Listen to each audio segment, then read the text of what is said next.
The following is a chapter reading by the Worm Audiobook Project. Please support the original author at parahumans.wordpress.com. Thank you and enjoy. 3.1 Tuesday morning found me running again, first thing. I woke up at my regular time, apologized to my dad for not having breakfast with him, and headed out the door, hood of my sweatshirt up to hide the mess of my uncombed hair. There was something appealing about being out and about before the city had woken up.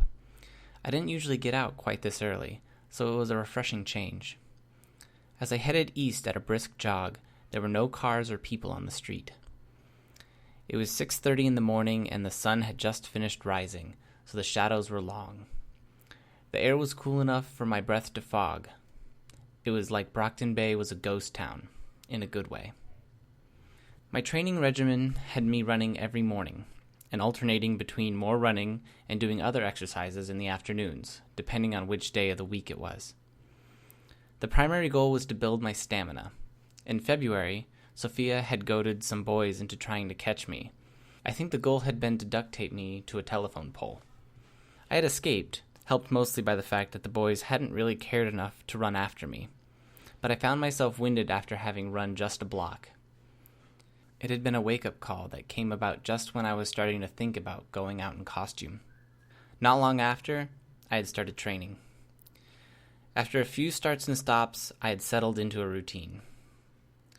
I was more fit now. While I could hardly say I was heavy before, I had the unfortunate combination of a slight bulge for a belly, small breasts, and broomstick-thin arms and legs. It had added up to make me look something like a frog forced to stand up on its hind legs. 3.5 months had burned away the body fat, leaving me very lean, and had given me the stamina to run at a steady jog without leaving me panting for breath. I didn't aim to just jog, though. I steadily increased my pace with every block I ran as I headed towards the water. By the 5th block, I was running. My general approach was not to get too worried about counting the miles or measuring the times. That just felt like it was distracting me from my own awareness of my body and its limits. If it felt too easy, I just pushed myself a step further than I had the previous day. The route I took varied every day, at my father's insistence, but it usually took me to the same place. In Brockton Bay, going east took you to one of two places. You either ended up at the docks, or you ended up at the boardwalk. Because most areas of the docks were not the sort of place that you just breeze through, given the vagrants, gang members, and general crime, I stuck to main roads leading past the docks into the boardwalk. It was usually close to 7 by the time I got to the bridge that went over Lord Street. From there, it was a block to the boardwalk. I slowed down as the sidewalk ended and the wooden platform began. Though my legs were aching and I was out of breath, I forced myself to keep a low and steady pace rather than just stop. Along the boardwalk, people were starting their day. Most places were still closed, with the top-notch security systems, steel shutters, and iron grates protecting all the expensive stores. But there were cafes and restaurants opening up. Other stores had vans parked in front and were busy loading in the shipments. There were only a few people out and about, which made it easy to find Brian. Brian was leaning on the wooden railing, looking over the beach. Balanced on the railing next to him was a paper bag and a cardboard tray with a coffee in each of the 4 pockets. I stopped beside him and he greeted me with a broad smile. "Hey, you're right on time," Brian said. He looked different than he had when I saw him on Monday. He was wearing a sweater under a felt jacket. His jeans didn't have any rips or tears in them, and his boots were shined. On Monday, he had given me the impression of a regular person who lived at the docks. The fashionable, well-fit clothes he wore today made him look like someone who belonged on the boardwalk alongside the customers who shopped in stores where nothing cost less than $100. The contrast and the ease in which he seemed to make the transition was startling. My estimation of Brian rose a notch. "Hey," I said, feeling just a touch embarrassed at having to take so long to respond, and feeling painfully underdressed in his presence. I hadn't expected him to dress well. I hoped my being out of breath was enough of an excuse for the delay in response. There was nothing I could do about feeling unfashionable. He gestured towards the paper bag. "I got donuts and a croissant from the cafe over there, and a coffee if you want it." "I want," I said. Then I felt dumb for the awkward lapse into caveman speak. I blamed the early hour of the day. To try and save face, I added, "Thanks." I fished out a sugar-dusted donut and bit into it. I could tell right away that it wasn't the kind of donut that was mass-produced at some central factory and delivered overnight to the shops for baking in the morning. It was freshly made, probably right at the store a block away, sold right out of the oven. "So good," I said, sucking the sugar from my fingertips before reaching for one of the coffees. Seeing the logo, I looked over the cafes and asked, "Don't coffees there cost like $15 a cup?" Brian chuckled a little. "We can afford it, Taylor." It took me a second to process the idea, and as I made the connection, I felt like an idiot. These guys were raking in thousands of dollars on a given job, and they had given me $2,000 up front. I wasn't willing to spend the money, knowing where it came from, so it was just sitting in the cubbyhole I kept my costume in, nagging at me. I couldn't tell Brian that I wasn't spending it either, without risking having to explain why. "Yeah, I guess," I said, eventually. I leaned my elbows on the wooden railing beside Brian and stared out over the water. There was a few die-hard windsurfers just getting ready to start the day. I guess it made sense, since there would be the occasional boat going out on the water later. "How's your arm?" he asked. I extended my arm, clenching my fist, and relaxed it to demonstrate. "Only hurts when I flex it." I didn't tell him that it had been hurting badly enough to cost me some sleep last night. "We'll leave the stitches in for about a week, I think, before we take them out," Brian said. "You can go to your doctor and have him do it, or drop by and I'll take care of it." I nodded. A turn of the salt water and seaweed-scented wind blew my hood back, and it took a second to push my hair out of my face and pull my hood back up. "I'm sorry for Rachel and that whole incident last night," Brian said. "I wanted to apologize sooner, but I figured it would be a bad idea to bring it up while she was in earshot." "It's okay," I said. I wasn't sure it was, but it wasn't really his fault. I tried to put my thoughts into words. I guess I expected to have people attack me from the moment I put on a costume. So I shouldn't be surprised, right? Brian nodded, but didn't say anything, so I added, "It caught me a little off guard that it came from someone that was supposedly on my team, but I'm dealing." "Just so you know," Brian told me, "just from what I saw after you left last night, and as people were waking up this morning, Rachel seems to have stopped protesting quite as loudly or often about the idea of having someone new join the team. She's still not happy about it, but I'd be surprised if there was a repeat performance." I laughed, a little too abruptly and high-pitched than I would have liked. "God, I hope not." "She's kind of a special case," Brian said. "I think that growing up the way she did kind of messed her up. No family, too old, and not really attractive enough to be a good candidate for adoption. I feel bad for saying that, but that's the way these things work, you know?" He glanced over his shoulder at me. I nodded. "So she spent a good decade in foster care. No fixed place to live, fighting tooth and nail with the other foster kids for even the most basic luxuries and possessions. My guess? She was screwed up before she got her powers. And with things happening the way they did, her powers pushed her into the deepest end of the antisocial pool." "Makes sense," I said, then added, "I read her page on the wiki." "So you got the gist of it," Brian said. "She's a handful to deal with, even for me, and I think she actually considers me a friend, or as much of a friend as someone like her can have anyways. But if you can at least tolerate her, you should see we've got a pretty good thing going with the team." "Sure," I said. "We'll give it a shot anyways." He smiled at me and I dropped my gaze, embarrassed. I spotted a crab scuttling across the beach almost directly below us. I reached out with my power and stopped it in its tracks. Though I didn't need to, I extended my finger and pointed at it, then waved my fingers lazily as I made the crab follow where my index finger was pointing. Since Brian and I were both leaning over the railing, and there was practically nobody on the boardwalk that wasn't busy with work or getting their store open for the day, I was pretty certain nobody else would figure out what I was doing. Brian saw the crab dancing in circles and figure eights and smiled. Conspiratorially, he leaned closer to me and whispered, "You can control crabs, too?" I nodded, feeling just a bit of a thrill at how we were huddled like this, sharing secrets, while the people around us were totally in the dark.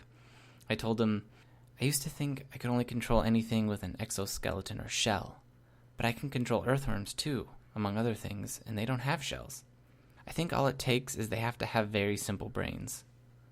I made it run in circles and figure eights for a short while longer, then released it to go about its business. I should bring the others their morning coffee before they come looking for me. Want to come with? Brian asked. I shook my head. I gotta get home and get ready for school. Ah, right, Brian said. I forgot about stuff like that. You guys don't go? I take courses online, Brian said. My folks think it's so I can hold a job to pay for my apartment, which is kind of true. Alec dropped out, Rachel never went, and Lisa already applied and tested for her GED. Cheated using her power, but she has it. Ah, I said, my focus more or less dwelling on the idea that Brian had an apartment. Not the fact that Gru, the successful supervillain, had an apartment. Lisa had mentioned that to me.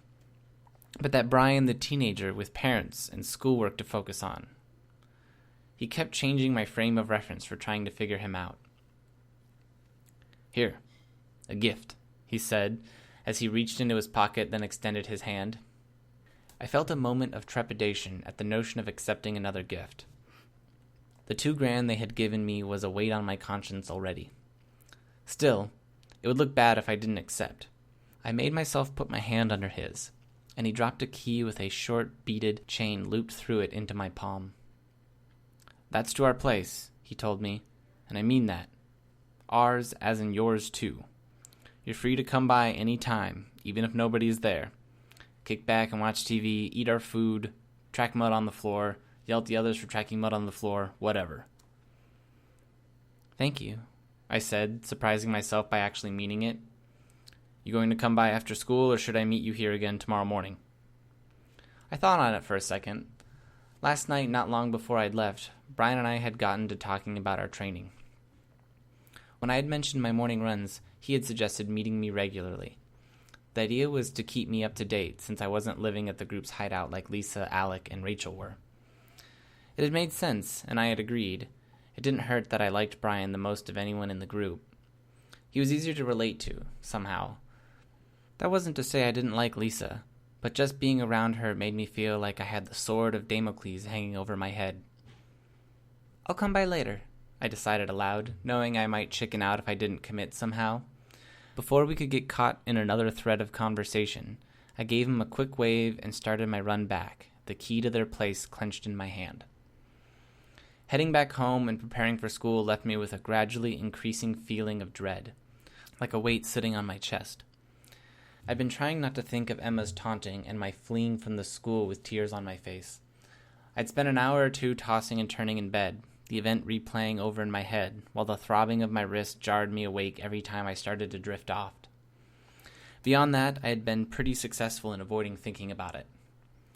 Now that the prospect of going back was looming, though, it was impossible not to dwell on the subject as I headed home, got ready, and caught the bus.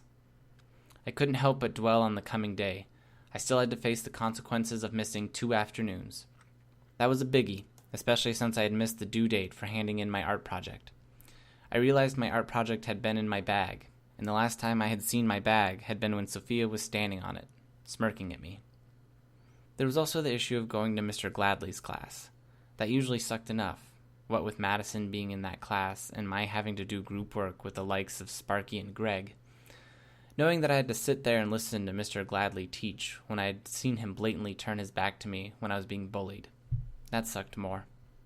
This wasn't the first time I'd needed to psych myself up to going to school. Deceive myself into going and staying. The worst days had been back in my first year at high school, when the wounds of Emma's betrayal were still fresh and I wasn't yet experienced enough to anticipate the variety of things they could come up with.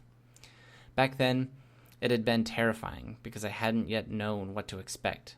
Didn't know where, when, or if they would draw the line. It had been hard, too, to go back in January. I'd spent a week in the hospital under psychiatric observation, and I'd known that everyone else had heard the story. I stared out the window of the bus, watching the people in cars. On days like this, after being publicly humiliated, getting myself to the point where I was willing to walk through the doors was about making deals with myself and trying to look past the school day. I told myself that I would go to Miss Knott's computer class. None of the trio would be there. It was usually pretty easygoing, and I could take the time to browse the web. From there, it was just a matter of convincing myself to walk down the hall to Mr. Gladley's class. If I made myself do that, I promised myself I would give myself a treat. A lunch break spent reading one of the books I'd been saving or a rare snack bought from the store after school. For the afternoon classes, I'd inevitably come up with something else to look forward to, like watching a TV show I liked or working on my costume. Or, I thought, maybe I could just look forward to hanging out with Lisa, Alec, and Brian. Outside of the part where I was nearly got mauled by bitches' dogs, it had been a nice night. Thai food, 5 of us lounging on 2 couches, watching an action movie on a huge entertainment system with surround sound. I wasn't forgetting what they were, but I rationalized that I had no reason to feel bad about spending time with them when we were, for all intents and purposes, just a group of teenagers hanging out. Besides, it was for a good cause if it meant they relaxed around me and maybe revealed secrets, right? As I got off the bus, a pair of old notebooks in one hand, I just kept all that in mind. I could relax in Miss Knott's class, and then I had to sit through 3 90-minute classes. Maybe, it occurred to me, I could try and find and talk to my art teacher over the lunch break. It would mean staying out of the trio's way, and I could maybe work something out as far as doing another project or at least not getting a 0. My marks were okay enough that I could probably manage a passing grade with a 0 on the midterm project, but still, it would help. I wanted to do more than just pass, especially with all the crap I had to put up with. Miss Knott arrived at the classroom around the same time I did, and unlocked the room to let us file in. As one of the last of the 40-ish students to arrive, I wound up at the back of the crowd. While I waited for enough space to open up at the door, I saw Sophia talking to 3 of the girls from the class. It looked like she had just come from her track practice. Sophia was dark-skinned with black hair, normally long enough to reach to the small of her back, though she currently had it in a ponytail. I couldn't help but resent the fact that even with her being sweaty, dusty, and a notorious bitch, pretty much every guy in school would still pick her over me.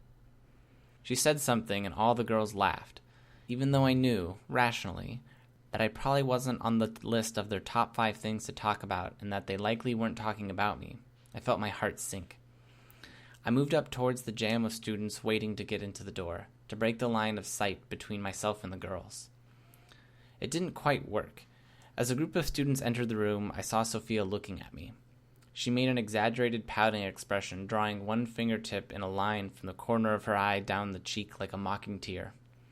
One of the other girls noticed and chuckled, leaning closer to Sophia as Sophia whispered something in her ear. Then they both laughed. My cheeks flushed with humiliation. Sophia gave me a final smirk and turned to saunter away while the other girls filled into the classroom. Kicking myself even as I did, I turned away and walked back down the hall towards the front doors of the school. I knew it would be that much harder to go back tomorrow. For 1 3/4 school years, I had been putting up with this shit. I had been going against the current for a long time, and even though I was aware of the consequences I'd face if I kept missing school like this, it was so much easier to stop pushing so hard against the current and just step in the other direction. My hands jammed into my pockets, already feeling an ambivalent sort of relief. I caught the bus back to the docks.